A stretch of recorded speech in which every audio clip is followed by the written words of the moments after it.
Ceci est un livre audio autogénéré par Google. 1. Les fonctions des réunions dans les organisations. Posons qu'il y a réunion lorsque plus de 2 personnes sont ensemble, que des informations se transmettent entre ces personnes, mais que ces transmissions d'informations ne sont pas subordonnées à une tâche physique en train de s'accomplir. Dans une telle perspective, l'expression d'entretien sera réservée au cas où il n'y aura que 2 personnes ensemble. Retenons que la définition est considérée comme nécessaire, mais qu'elle ne prétend pas couvrir tout ce qui peut se passer dans des réunions. Par exemple, dans certaines réunions, les informations transmises auront valeur d'ordre ou encore dans d'autres, les échanges d'informations seront le support de communication affective essentielle, alors qu'aucun de ces 2 ordres de phénomènes n'est explicitement désigné par la définition. En fait, nous devrons donc nous interroger sur les différentes propriétés possibles de ce qui n'aura été désigné que par une définition minimum. Notons enfin que lorsqu'une tâche ayant un aspect physique est en train d'être accomplie à plusieurs, par exemple dans le cas de la réparation ou la révision d'une machine, bien que l'on puisse observer des échanges d'informations, dans la mesure où ces échanges sont subordonnés à la tâche qui s'accomplit, nous ne parlons pas de réunion. La réunion commencera si, par exemple, la tâche étant suspendue, on examine en commun selon quel principe il convient de la poursuivre. La notion de fonction. Si nous considérons l'ensemble des hommes qui font partie d'une organisation, la réunion apparaît comme le prélèvement d'un sous-ensemble sur cet ensemble, le sous-ensemble d'hommes ainsi constitué étant mis, ou se mettant dans les conditions qui viennent d'être ci-dessus définies. La réunion comportera d'autre part une entrée, non seulement les hommes qui entrent en réunion, mais leurs compétences, préoccupations, les pouvoirs et responsabilités dont ils disposent, les informations qu'ils détiennent, et une sortie, ce qui sera résulté de la réunion une fois que celle-ci sera terminée, et qui donnera des effets de quelque nature que ce soit en d'autres lieux que celui strictement défini par la réunion elle-même. Dans la mesure où les sorties ainsi définies seront d'autre part des entrées en différents lieux de l'organisation, et de différents points de vue, on considérera que la réunion a un certain débit sur l'organisation. Si la réunion groupe des personnes appartenant à plusieurs organisations, ou simplement extérieures à l'organisation, le débit sera susceptible de se définir sur plusieurs organisations ou sur une organisation et son environnement sans que le concept soit en lui-même changé. Le débit d'une réunion peut être défini, dans cet esprit, comme ce qui, dans la différence entre les entrées et les sorties, favorise directement ou indirectement la réalisation des buts de l'organisation ou des organisations. Le débit des réunions sur des participants et ou des organisations ayant été définies, il est possible d'examiner ce qu'on appellera les fonctions de débit des réunions. Selon les perspectives de l'analyse fonctionnelle en sociologie, et plus précisément sous la forme condensée ou RK. Merton les a exprimées. Les fonctions d'un groupe de phénomènes sont, parmi les conséquences de ce groupe de phénomènes, celles qui contribuent à l'adaptation ou à l'ajustement d'un système donné. Les dysfonctions sont celles qui gênent l'adaptation ou l'ajustement du système. Il peut d'autre part exister des conséquences fonctionnelles qui n'ont rien à voir avec le système étudié. Les fonctions manifestes seraient celles qui sont comprises et voulues par les participants du système, les fonctions latentes, corrélativement, celles qui ne sont ni comprises ni voulues. Une telle définition, encore que clarificatrice, a pour conséquence de reporter aux notions d'ajustement et d'adaptation qui ne semblent pas, d'autre part, pouvoir être véritablement considérées comme des termes primitifs. Il nous semble en conséquence utile de développer une conception qui parte d'un terme non réductible. Le concept de but sera dans cet esprit pris comme base. Un but pour une organisation sera un état, une propriété d'état ou une catégorie d'état que l'organisation tendra à réaliser. Pour aboutir à l'idée de fonction, il conviendra de distinguer entre les buts permanents et les buts momentanés, d'une part, les buts transitifs et les buts intransitifs, d'autre part. La première distinction ne demande pas de commentaire. Quant à la seconde, on appellera but transitif un but qui est but dans la mesure où il permet d'atteindre un autre but. Corrélativement, un but sera intransitif s'il ne reporte pas à un autre but. Classiquement, la recherche opérationnelle et l'économie d'entreprise considèrent la maximation du profit comme un but intransitif, sous des contraintes à définir, pour l'entreprise. Par contre, dans cet esprit, l'entretien de l'outillage et des machines définit par exemple un but transitif dans une organisation de production. La notion peut alors être rapprochée de ce que l'on appelle souvent un sous-optimum. Une telle analyse permet de mettre clairement en évidence quelques problèmes fondamentaux. Notons tout d'abord qu'un but peut être en partie transitif et en partie intransitif. Il conviendra donc souvent de se demander si un but tout d'abord perçu comme transitif ne comporte pas un aspect intransitif, ou inversement. D'autre part, la transitivité ou l'intransitivité des buts peuvent varier, selon que ceux-ci sont considérés comme intégrés à une organisation ou à une autre, à une partie d'organisation ou à une autre, à l'organisation dans son ensemble, de même selon les buts que l'on conçoit pour celle-ci. Il faut retenir qu'il n'est nullement exclu qu'une organisation puisse avoir des buts plus ou moins contradictoires. On doit aussi examiner le rôle contre-transitif des buts les uns vis-à-vis des autres pour une organisation donnée. D'autre part, il peut se produire que des hommes appartiennent simultanément à plusieurs organisations, ces organisations admettant des buts différents et plus ou moins antagonistes. Certaines sous-organisations peuvent à l'intérieur d'une organisation définie avoir des buts particuliers et à quelques égards, contre-transitifs par rapport à certains des buts de l'organisation. Les fonctions d'une organisation se définiront comme des buts transitifs permanents pour cette organisation. L'entretien des outils et machines, déjà cités, ressortira dès lors comme une fonction pour une organisation de production. Ce sera une difficulté centrale que de donner un sens objectif pour une organisation donnée aux notions de transitivité et d'intransitivité. Car transitivité et intransitivité sont liées à la vie de l'organisation, au fait que celle-ci peut évoluer en modifiant ses buts. Nous noterons d'autre part que la distinction entre ce qui est explicite et ce qui est latent peut être retenue à propos des buts, et que dès lors, on la retrouve à propos de la notion de fonction. Parmi les fonctions que l'on peut étudier dans une organisation, certaines peuvent être considérées comme de premier ordre. Elles ont comme propriété de favoriser la réalisation de conditions d'existence de l'organisation, de permettre à celle-ci d'atteindre des buts multiples. C'est en recherchant de telles fonctions que nous allons examiner les débits des réunions. Mais il est bien certain que l'étude de ces catégories primaires de fonctions n'est pas exclusive de toutes les analyses plus fines qui devraient être réalisées dans des cas d'espèce. Nous distinguerons entre les grandes fonctions suivantes: fonctions de transmission, d'étude de problèmes et de préparation de décisions, de prise de décision, de formation et de perfectionnement et fonctions psychosociologiques. Transmission. Dans la fonction de transmission, certaines informations, jusque-là exclusivement détenues par certaines personnes, sont transmises à d'autres. Ou encore, les informations ont une valeur contraignante et il s'agit de transmission d'ordre. Étude de problèmes et préparation des décisions. Dans la fonction d'étude de problèmes et de préparation des décisions, il s'agit essentiellement de rechercher des solutions, et ainsi de préparer les décisions à prendre et ou d'enrichir les connaissances dont on dispose. C'est-à-dire qu'au lieu de simplement transmettre l'information, on la traitera, on la réunira pour la transformer d'une manière qui soit orientée vers la mise en évidence des solutions optimales. Il est possible de faire entrer dans la même catégorie le fait de mieux définir les problèmes, d'expliciter les buts par rapport auxquels ils existent, ou même de rechercher ce que peuvent être à un certain moment les problèmes de l'organisation et ou les différents ordres de connaissances. La préparation des décisions ne doit pas être confondue avec la prise de décision. Si dans la préparation on recherche une solution qui puisse devenir modèle de l'action à entreprendre, dans la prise de décision on décrète qu'une solution devient le modèle de cette action. Une décision est en effet un ensemble d'informations qui doit servir de modèle à la distribution des inductions et contraintes d'action.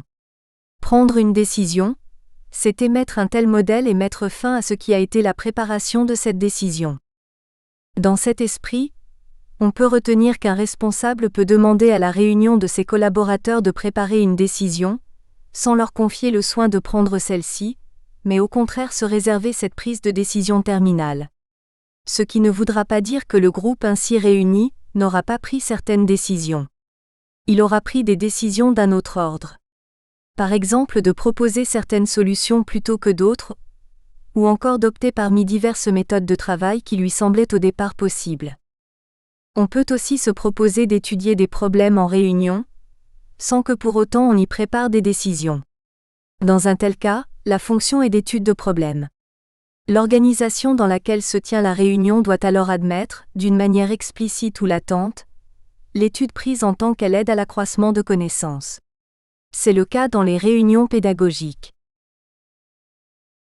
Prise de décision.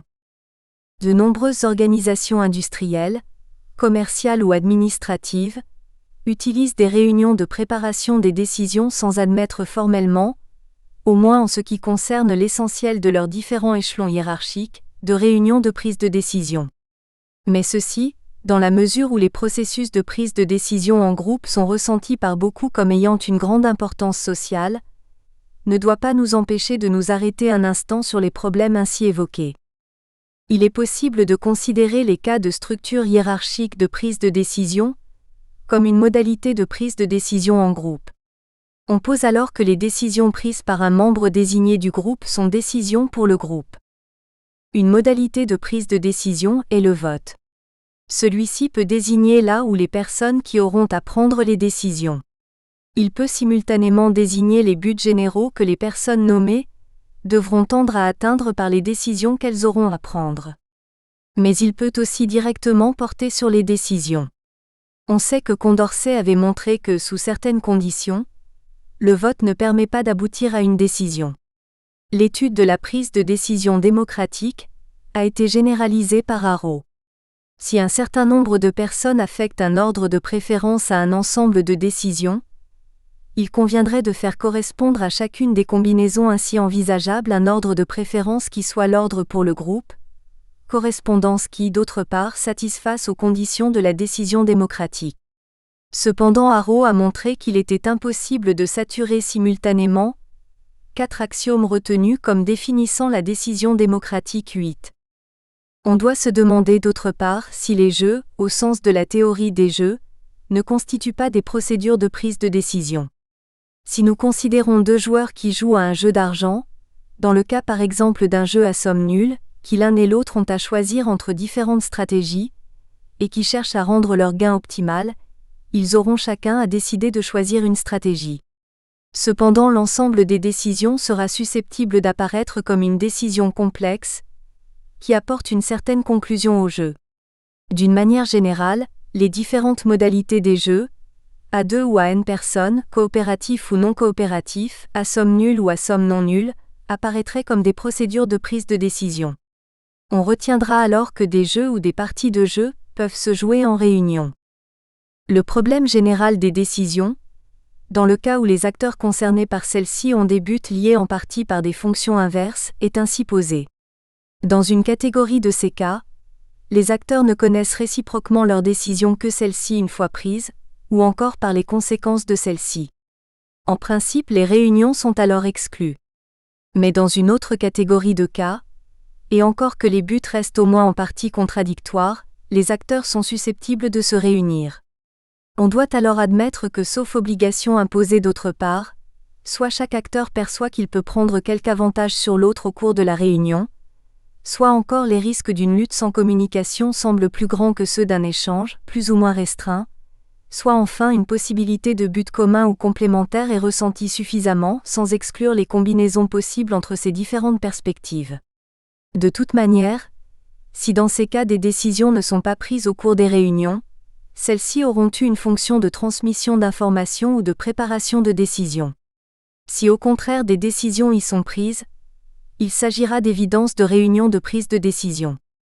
Ce qui se vérifiera si chaque acteur tient bien comme décision personnelle la décision qu'il a énoncée comme telle au cours de la réunion. Fonction pédagogique. Si des informations ou des ordres peuvent être transmis au cours des réunions, ces dernières peuvent être utilisées à des fins de formation et de perfectionnement. Ce sont alors des ensembles de connaissances, des capacités intellectuelles ou un certain savoir-faire qui se trouvent concernés. Nous ne développerons pas plus longuement ce point sur lequel nous aurons l'occasion de revenir plus longuement par la suite. Fonction psychosociologique. Mais nous n'avons jusqu'ici pas pris en considération la vie affective des hommes qui sont réunis, leurs sentiments, d'une manière plus active leurs motivations et tous les changements qui peuvent se produire dans le domaine ainsi désigné. Cependant, les buts explicites des réunions peuvent être d'atteindre certains résultats dans ce domaine. Enthousiasmer pour une action à entreprendre, développer le sentiment d'appartenance à une communauté, rechercher à résoudre des conflits affectifs, découvrir ce que sont les diverses façons de ressentir des difficultés. Certaines réunions correspondront d'autre part à des buts latents, qui, encore qu'ils ne soient pas perçus, seront susceptibles d'avoir un rôle important dans la vie de l'organisation.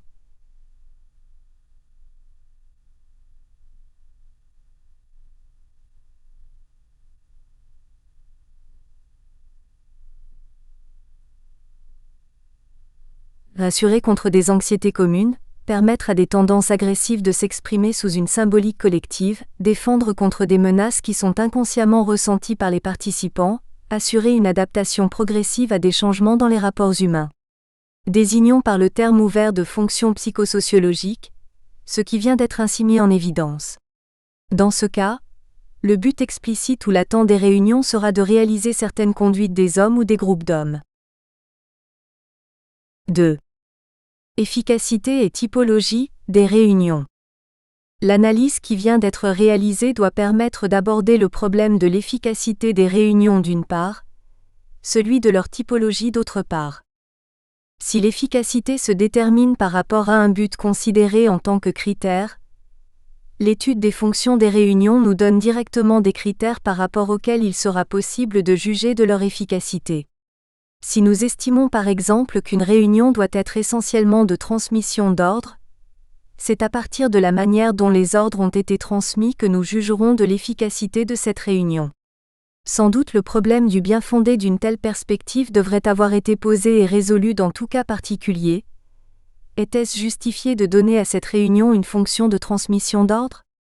Nous sommes alors reportés à la vie globale de l'organisation et au but, critères, considérés comme intransitifs, sous des contraintes et éventuellement des restrictions pour celles-ci. Dans cette dernière perspective, l'étude des réunions doit se faire d'une manière pluricritériale, ou autrement elle resterait incomplète. Si nous considérons les différentes fonctions que nous avons retenues, de transmission, de préparation des décisions, d'étude de problèmes, de prise de décision, de formation et perfectionnement, psychosociologique, une réunion peut très bien avoir été peu efficace du point de vue de l'un de ces critères, mais par contre très efficace sur certains autres de ceux-ci. C'est donc un bilan complet qu'il convient de dresser dès que l'on se place dans une perspective globale d'efficacité. Efficacité et but. La notion d'efficacité recouvre une difficulté que nous n'avons pas jusqu'ici abordée, et qui est liée à l'idée même de but.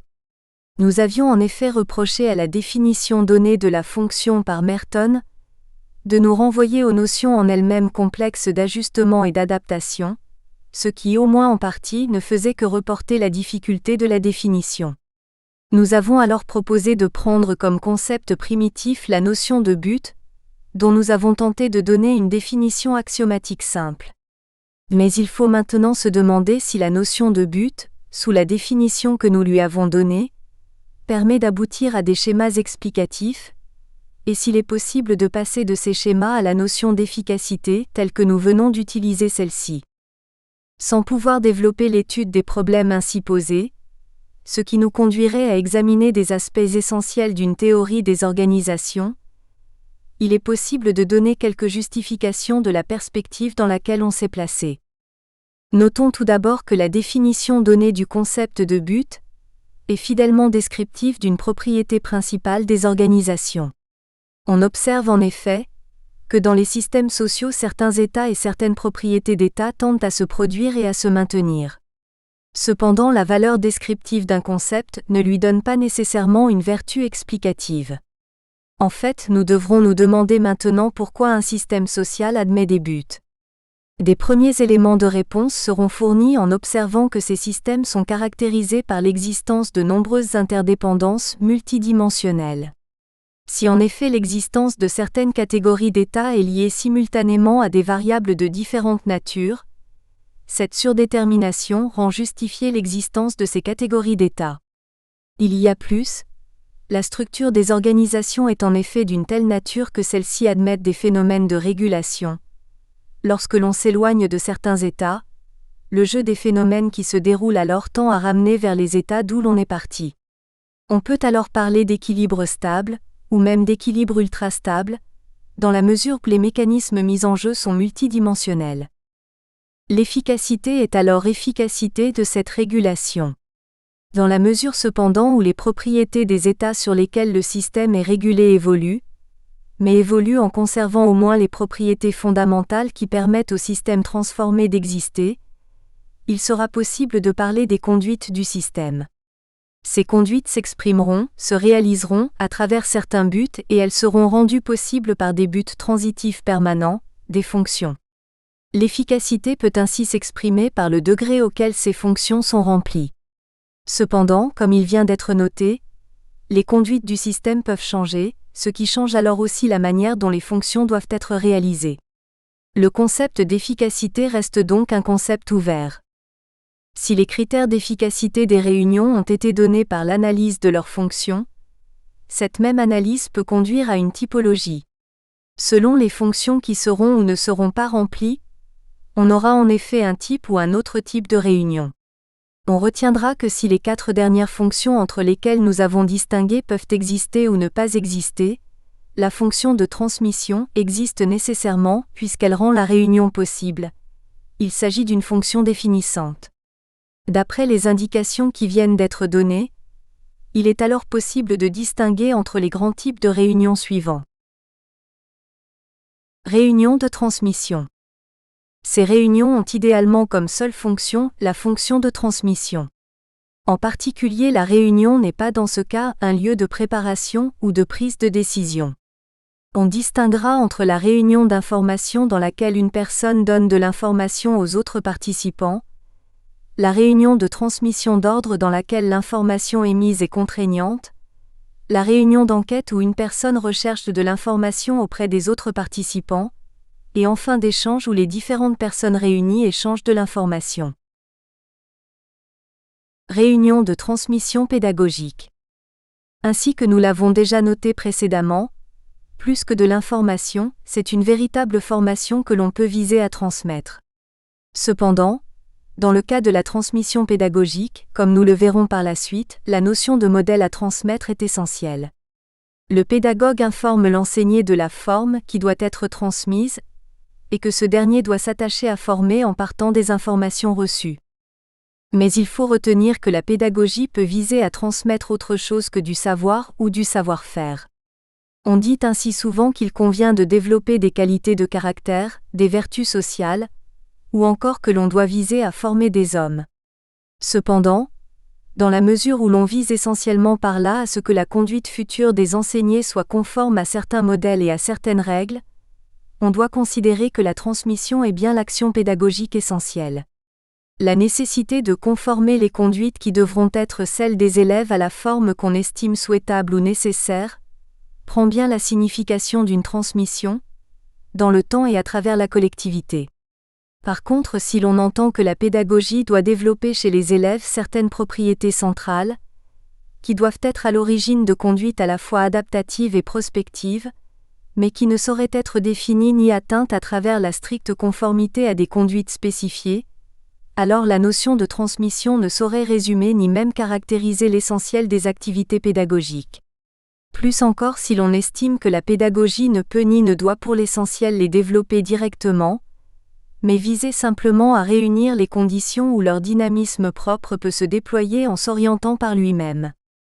Si l'on préfère, dans ce cas, la transmission a le sens d'une continuité de conduite, et non plus celui d'un transfert de la forme des conduites.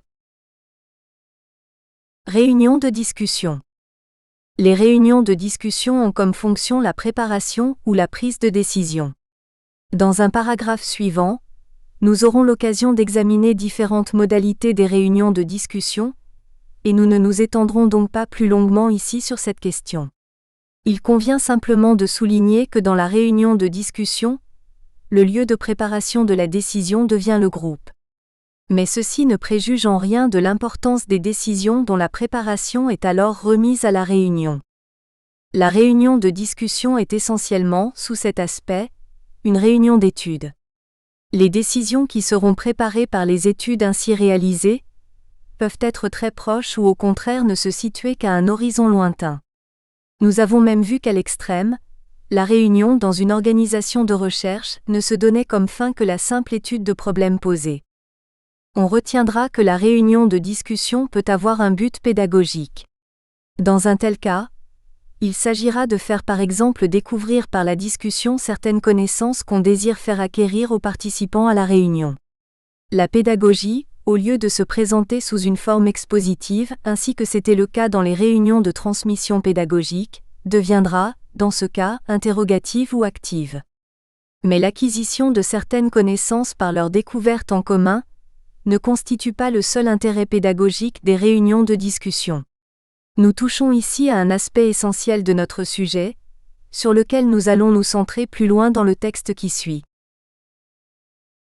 Réunion de discussion à fonction psychosociologique dominante.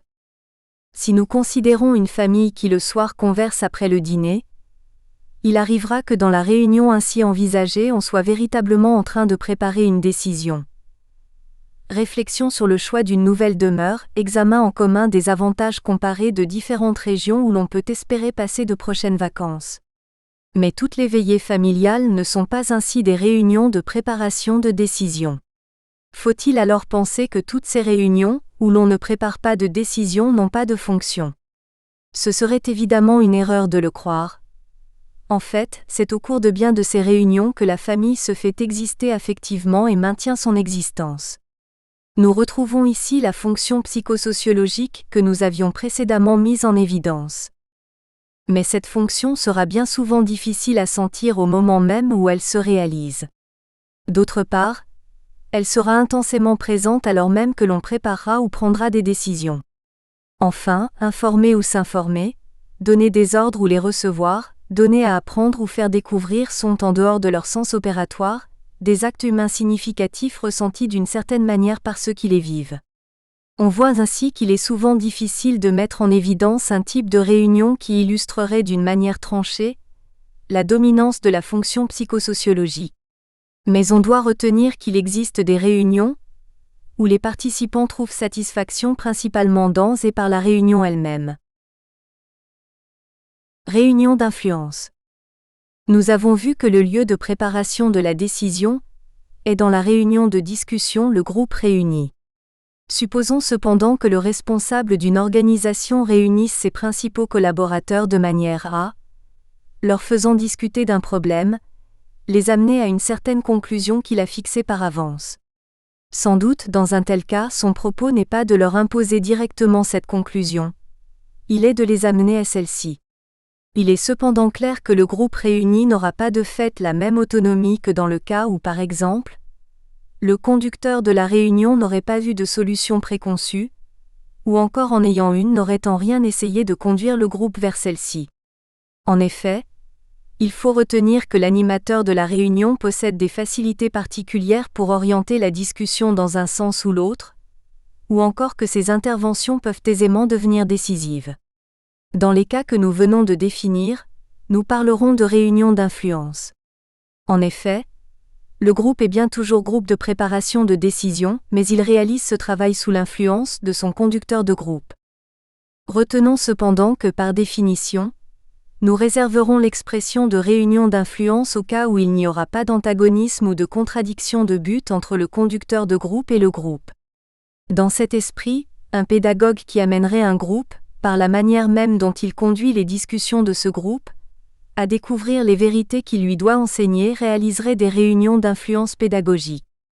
Dans la réunion d'influence, la réflexion du groupe est orientée dans une direction prédéterminée, mais les résultats ainsi obtenus restent en accord avec les buts des différents participants. Ce n'est du reste ici qu'une convention de définition. Plus qu'à un simple accord, la réunion d'influence peut viser efficacement à avoir simplement pour effet une participation directe ou indirecte à la réalisation de buts de ce qui réunit. On notera enfin que la fonction psychosociologique peut aussi se manifester dans les réunions d'influence. si l'on peut influencer dans la recherche des conceptions, on peut aussi influencer dans la recherche des sentiments, on peut influencer ce que les autres ressentent. Réunions à stratégie. Sont définies par ce terme les réunions dans lesquelles certains des buts des différents participants sont liés en partie par des fonctions inverses. En fait, et dans la mesure où l'expression évoque la théorie des jeux à stratégie, il faudrait préciser que l'on a en esprit des jeux qui impliquent de quelque manière un duel. Sous cet aspect, les réunions d'influence ne seraient pas des réunions à stratégie, tout au moins dans le cadre des définitions données. Cependant, si le conducteur de la réunion influence le travail du groupe dans un sens qui est en accord avec ses propres buts, mais pas avec ceux du groupe, la réunion devient alors une réunion à stratégie. L'expression de réunion à stratégie ne doit pas conduire d'autre part à se référer d'une manière trop stricte à la théorie des jeux.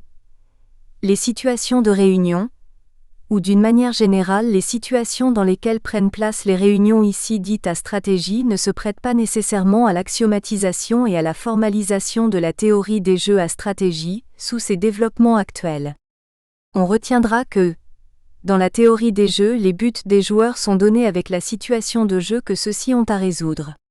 En fait, dans la vie, non seulement les buts d'autrui ne nous sont pas nécessairement connus, mais nous pouvons ne pas être en mesure de nous expliciter nos propres buts.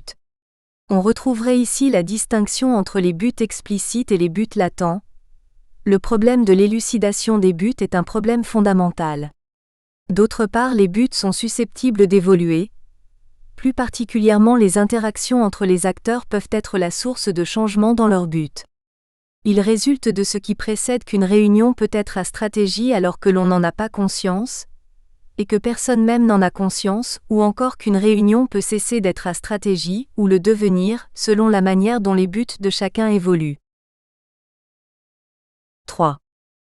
Les fonctions internes d'une réunion de discussion. Il nous suffira, quant à notre propos actuel, d'avoir éclairé les rapports entre réunion et organisation. L'étude ainsi menée nous a permis de mettre en évidence le cadre général dans lequel se posent les problèmes de réunion à l'intérieur des organisations. Mais il ne s'agissait pas simplement pour nous de mettre en place notre sujet, en situant parmi d'autres la fonction pédagogique des réunions. En fait, les réunions sont tenues par des hommes, et c'est la coopération entre ces hommes qui permet aux différentes fonctions de se réaliser. Si l'on estime ces fonctions utiles, et si l'on pense que la réunion est une bonne manière de réaliser celle-ci, alors on peut aussi se demander s'il ne conviendrait pas de former les hommes à mieux les accomplir dans les réunions auxquelles ils participent. Un problème pédagogique peut émerger, qui est de former les hommes à mieux atteindre les fonctions auxquelles ils visent dans les réunions. Par l'étude des fonctions des réunions dans les organisations, de véritables dimensions pédagogiques doivent ainsi avoir été mises en évidence. Nous reviendrons sur ce sujet. Mais nous devons maintenant non plus étudier les fonctions de débit des réunions, mais leurs fonctions internes, c'est-à-dire les fonctions qui doivent permettre aux fonctions de débit de s'accomplir au mieux. Dans cette perspective, les fonctions de débit sont considérées comme des buts non transitifs pour la réunion, et l'on s'interroge sur les buts transitifs permanents au cours de la réunion, qui assurent ou facilitent leur réalisation. Nous considérerons le cas où la fonction dominante de la réunion est d'étudier un problème, soit en soi, soit en vue de préparer une ou des décisions. Il s'agit donc d'un cas particulier où nous fixons la fonction de débit. Mais il est bien évident qu'il s'agit d'un cas important pour la vie des organisations. Nous distinguerons alors entre la production de la réunion, les fonctions de facilitation, et enfin les fonctions de régulation. Ces distinctions ne sont du reste pas propres à l'étude des réunions, mais ont au contraire un sens général. Nous expliquerons rapidement celui-ci à chaque fois. La production. Elle est définie par le type de résultat auquel vise l'organisation. Elle correspond ainsi à la fonction de débit. Toutes les activités directement liées à l'obtention de ce résultat sont des activités de production. Si le résultat est obtenu par des changements successifs de certains buts intermédiaires, toutes les opérations pour lesquelles ces changements se réaliseront seront des opérations de production. Il en est de même s'il s'agit de changements de situation, et si le changement total est le produit d'une série de changements partiels liés. On retiendra que la suspension d'une activité de production retentira en général à court terme sur la production ou partie de production qui lui correspond. De cette manière, le simple contrôle des résultats terminaux permettra souvent d'être informé assez vite que des perturbations sont éventuellement survenues dans les activités de production. Il est d'autre part bien clair que la notion de production est liée à la définition du ou des buts considérés comme intransitifs pour une organisation donnée. Dans la vie des organisations, les activités de production des réunions considérées consisteront le plus souvent ou principalement à réunir et transformer des informations d'une façon orientée vers la découverte de la ou des solutions aux problèmes examinés. Ce travail sera fait en commun et au cours de la réunion, ou éventuellement d'une série de réunions. Le résultat de la production nous reporte à la fonction de débit, au but qui sera posé comme intransitif par rapport à l'organisation considérée. Mais les activités par lesquelles ce but intransitif est atteint sont bien internes à l'organisation. Ainsi, trouver solution à un problème donné sera fonction de débit d'une réunion, considérée ici comme une sous-organisation, sur une organisation, et définira d'une certaine manière la production, en tant que résultat visé, de cette réunion pour l'organisation, mais les activités par lesquelles ce résultat sera atteint, l'étude même du problème, auront bien été internes à cette réunion. On ne saurait réduire cependant la vie des organisations et des pratiques à l'ordre du cognitif. Dans l'ordre de la production, des débits des réunions, on doit considérer aussi ce qui peut être de l'ordre des croyances, des convictions, des sentiments, de l'affectif, des motivations, des passions, des engagements.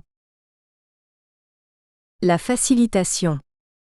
Celle-ci est en elle-même une fonction interne des réunions.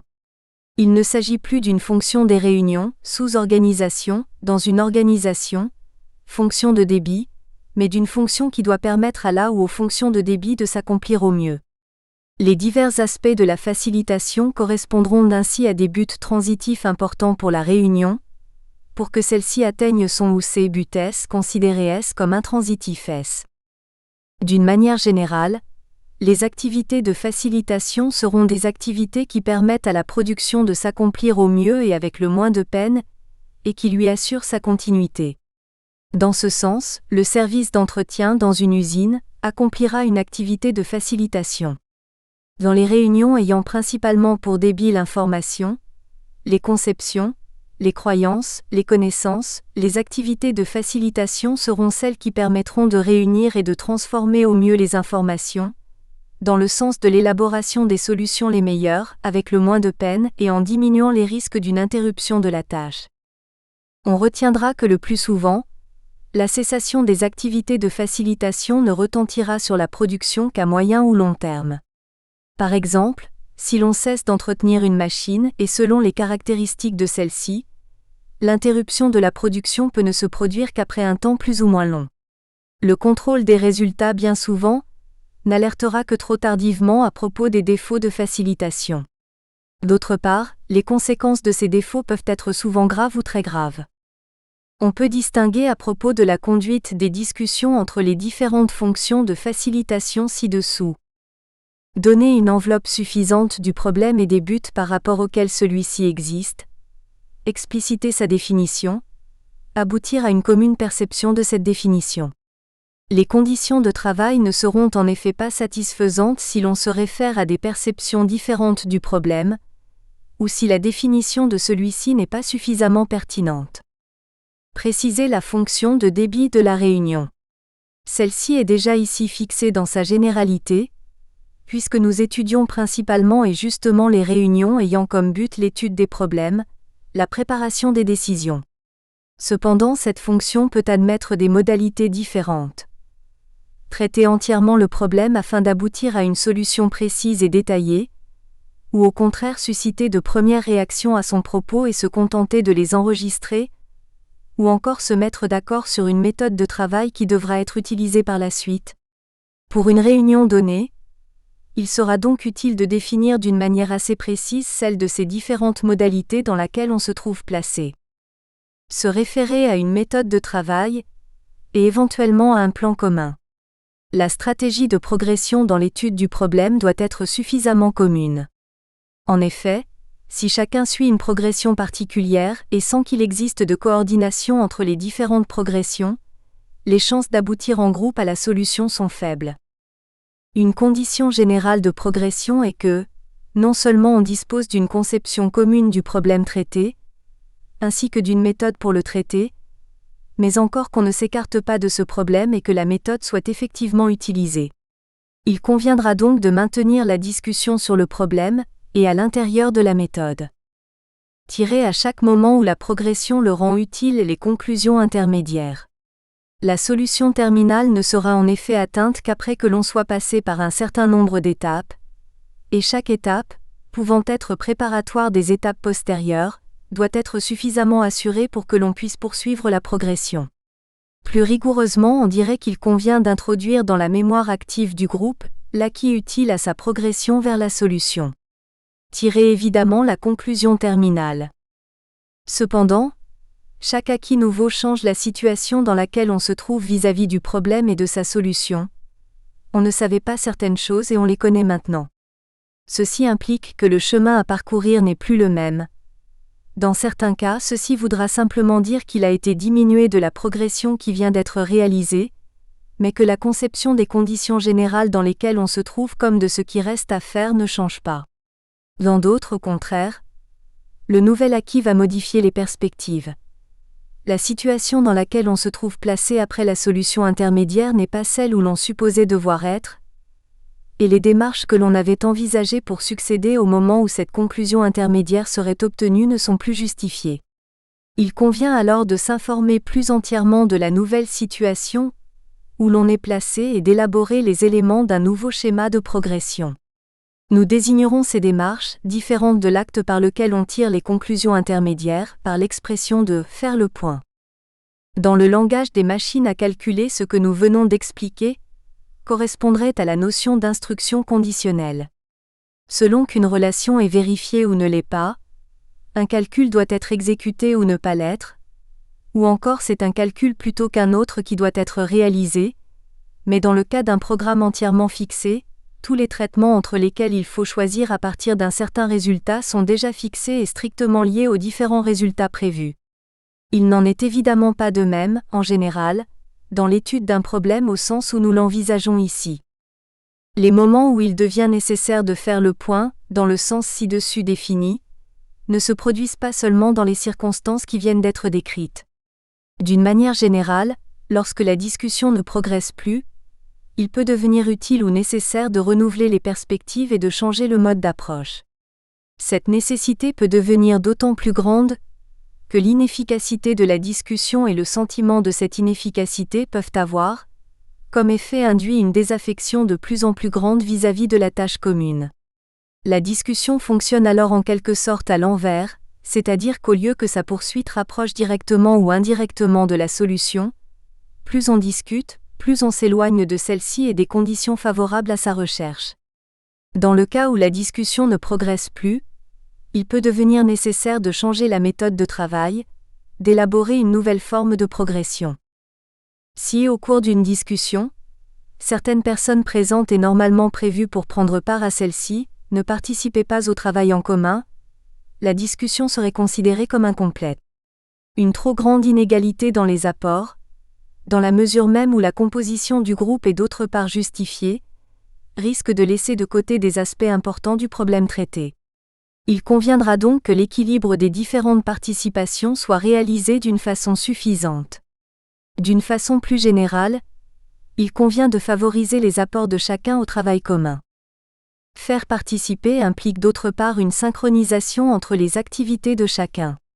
Les participants doivent être, au moins le plus souvent et dans leur majorité, focalisés sur l'activité et la progression actuelle.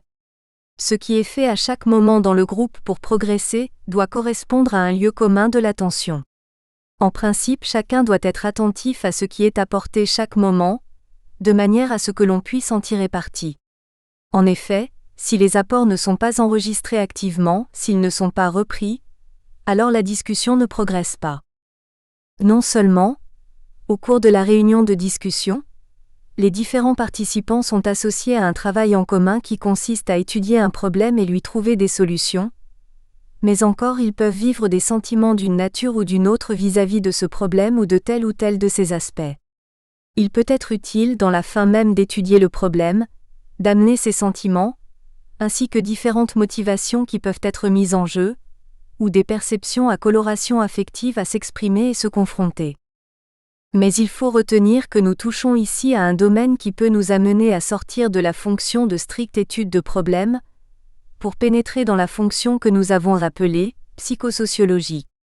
Si en effet le but dominant reste de résoudre le problème tel que celui-ci a été défini, et sans que les critères par rapport auxquels il doit être résolu changent, alors nous restons dans un cas où la fonction de préparation des décisions, dans le sens donné à l'expression, reste dominante. Mais si la confrontation des sentiments devient essentielle, si l'on s'interroge sur les buts généraux que l'on veut poursuivre en traitant le problème, si un débat s'instaure au niveau d'une option quant à des conduites humainement significatives, alors nous entrons dans une réunion de discussion où la fonction psychosociologique domine.